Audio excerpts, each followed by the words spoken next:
When we imagine a lake disappearing, we almost always picture it happening in one direction, from the top down.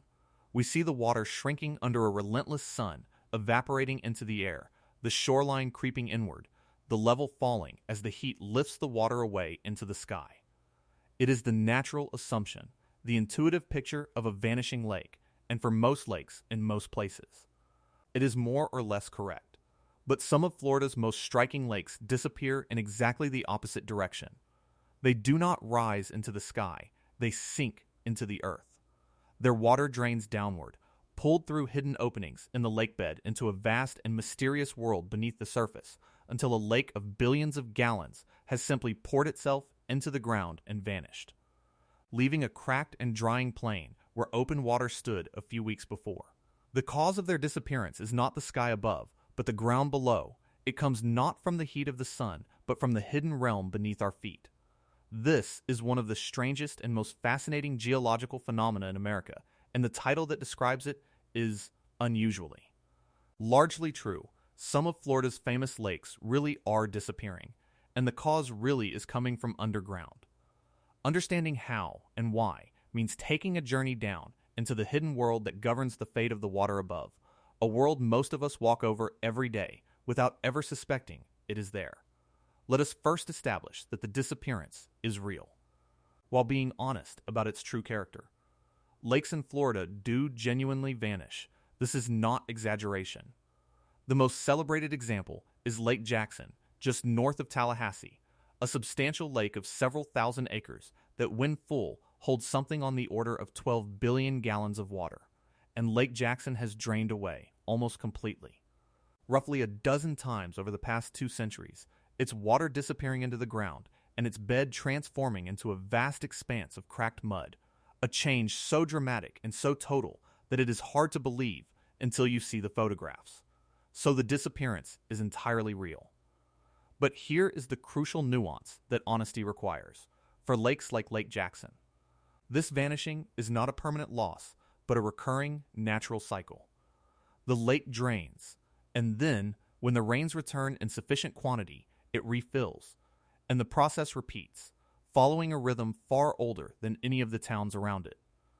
The indigenous people who lived here named the lake for precisely this behavior, with a word meaning disappearing waters, a recognition that the coming and going of the lake was an ancient and characteristic feature of the place. So the lakes disappear, yes, but most of them come back, and the disappearing is a natural pulse rather than a final death. To understand why the cause comes from underground, you have to understand what actually lies beneath Florida, because it is a hidden world that most people who live above it never think about at all.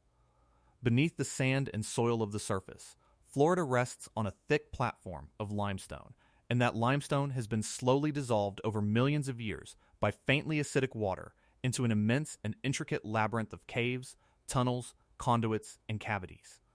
A honeycomb of open spaces riddling the stone. And this labyrinth is not empty.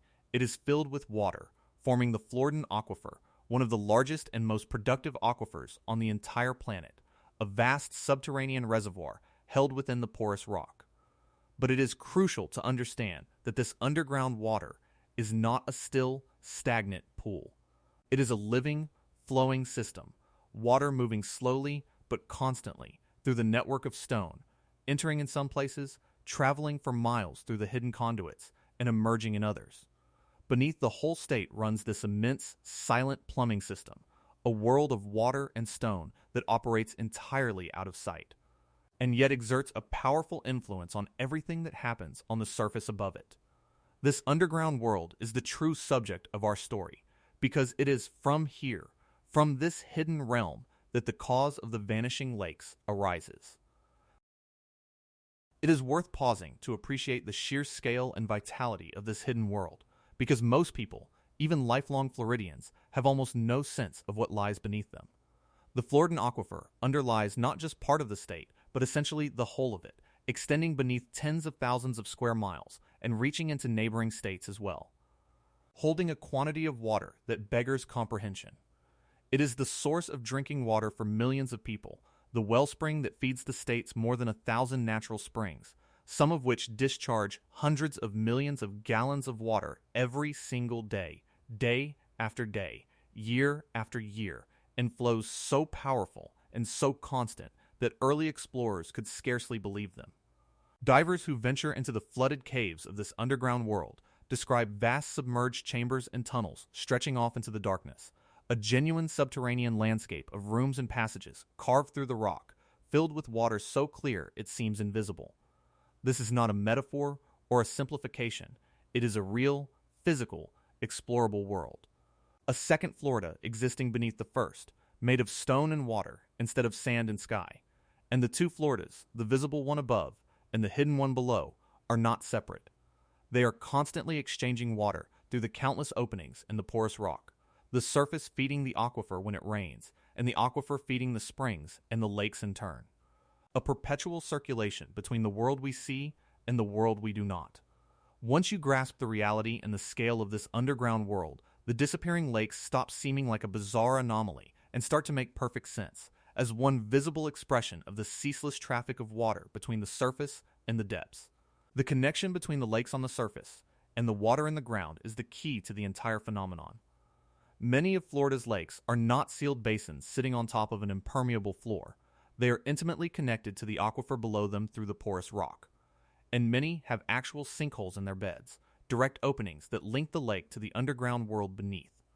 For much of the time, these openings are plugged with sediment, packed with sand and mud, so that the lake holds its water like a bathtub, with the stopper firmly in place. And crucially, the level of the water in the underground world, what we call the water table, plays a decisive role in whether the lake holds or drains. When the water table is high, the underground water presses up beneath the lake, supporting it from below, and in some cases, water even seeps upward from the aquifer into the lake, keeping it full. The lake and the aquifer, in these wet times, are in a kind of balance, the underground water holding up the surface water from beneath. But when the water table falls, that balance breaks, and here is the mechanism by which the underground reaches up and drains the lake. During a drought, or when other forces lower the level of the aquifer, the supporting pressure from below is withdrawn. The sediment plugs in the lakebed sinkholes, no longer held in place by the pressure of a high water table, can dislodge and wash away, opening the drains. And once the drains are open, the water of the lake, now sitting higher than the lowered water table beneath it, begins to pour downward through the sinkholes into the aquifer below, drawn by gravity into the depleted underground world. The lake drains from beneath, sucked down into the hidden realm by the falling of the water it once rested upon. This is why the cause comes, quite literally, from underground. It is the level and the behavior of the subterranean water that determines the fate of the lake on the surface. The lake does not evaporate away into the sky. It is swallowed downward into the earth, pulled into the vast plumbing system beneath the state, and the trigger for that swallowing is a change in the hidden water below, not a change in the visible sky above. The best way to picture the whole process is to think of the lake and the aquifer as two connected vessels, like a bathtub sitting above a larger tank, joined by a drain with a loose plug. When the lower tank is full, the water in it presses up against the plug and holds it in place, and the bathtub above stays full too. The two water levels are in balance, and nothing moves. But when the lower tank is drained down, by drought or by pumping, the pressure holding the plug vanishes, the plug falls away, and the water in the bathtub rushes down through the open drain into the emptier tank below, seeking to equalize the levels. That is essentially what happens to a lake like Lake Jackson. The aquifer beneath it is the lower tank, the lake is the bathtub, and the sinkhole is the drain. As long as the aquifer is high, the lake sits comfortably above it, held up from below.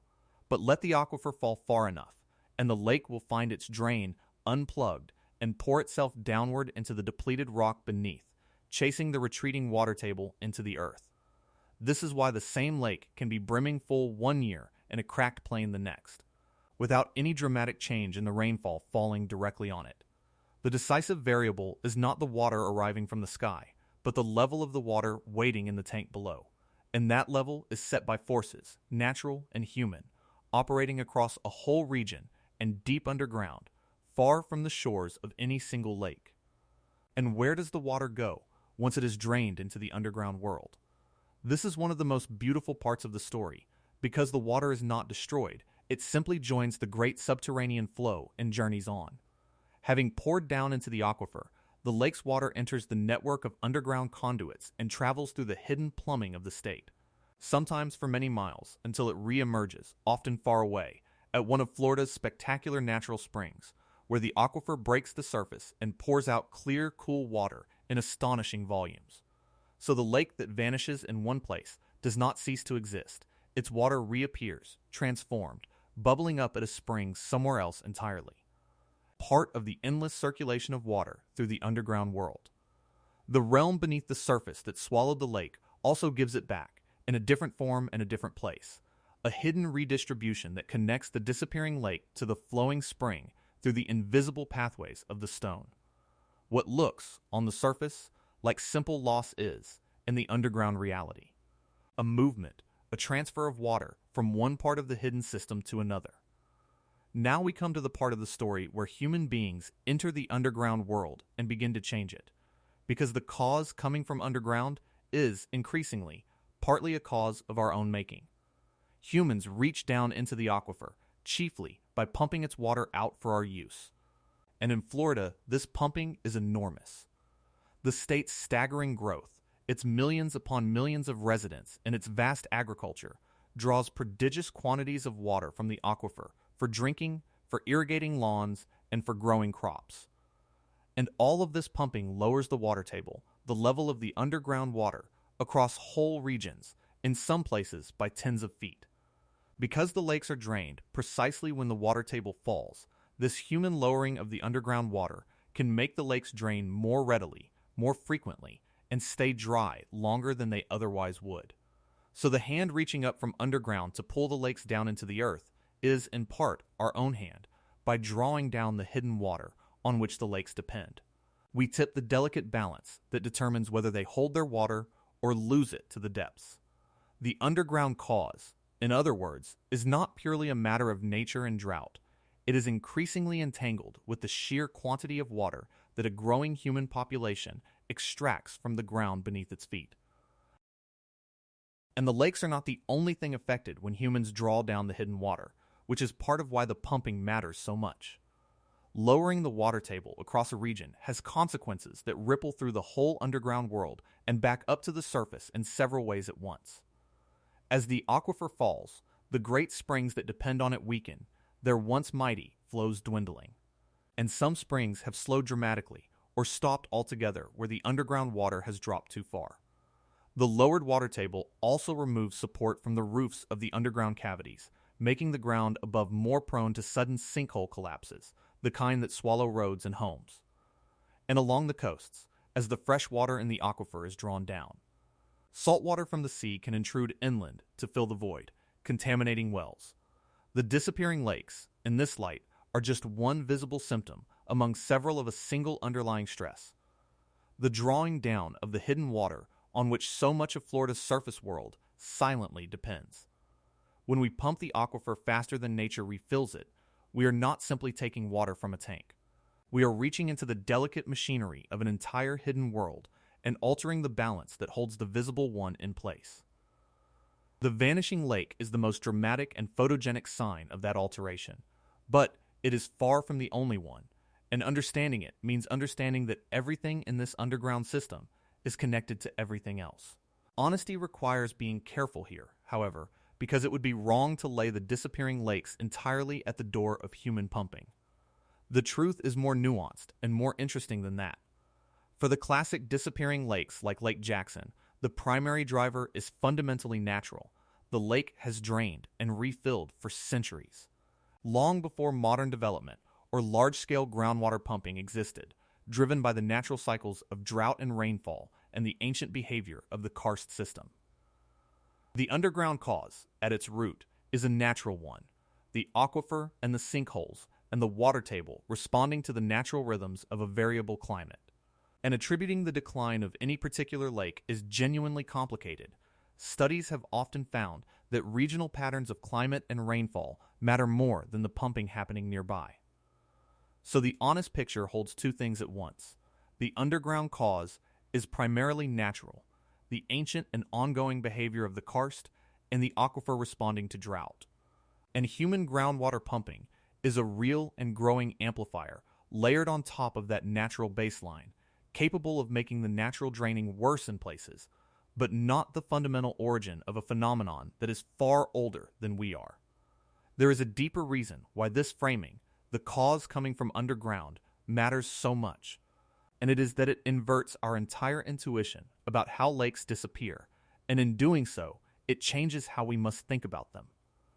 We naturally assume that a shrinking lake is a story about the surface, about the sun and the heat and the rain, about evaporation from above and precipitation from the sky.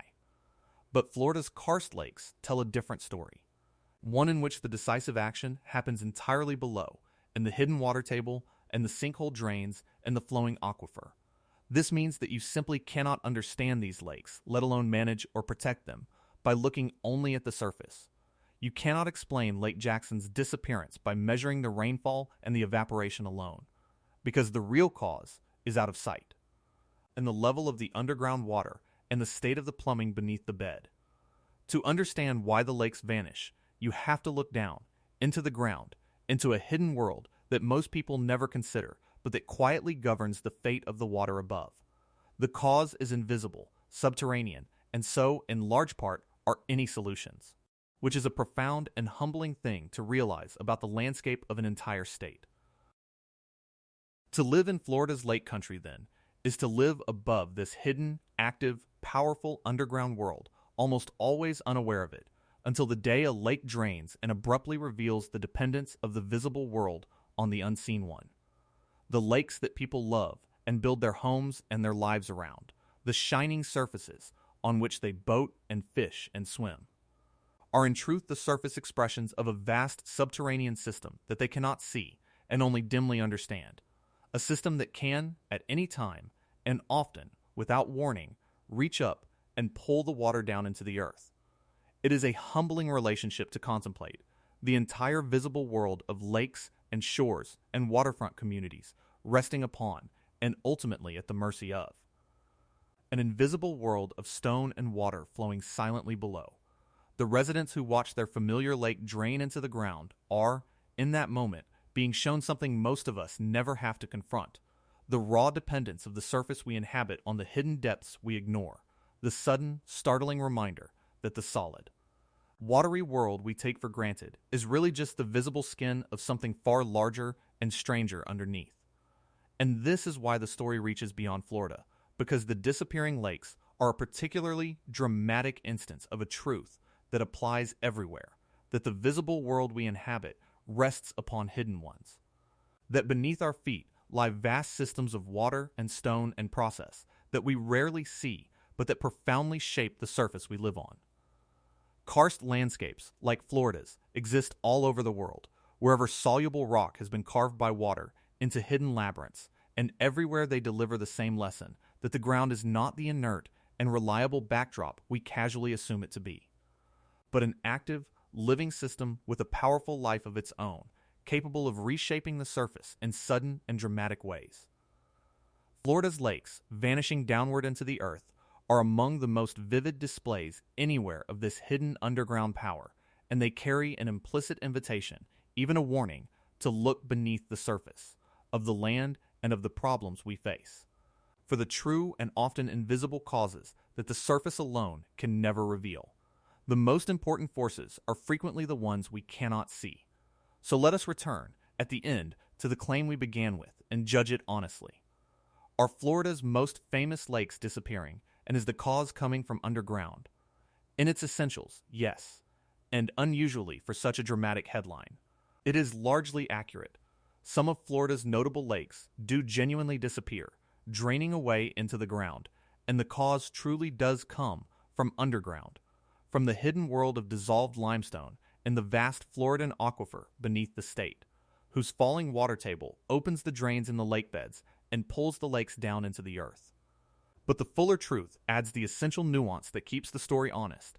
This disappearing is, for the most part, an ancient and natural cycle, the lakes draining and returning as they have for centuries, their waters not destroyed, but flowing on through the underground to rise again at distant springs, a natural rhythm that human groundwater pumping can amplify and worsen, but did not originally create.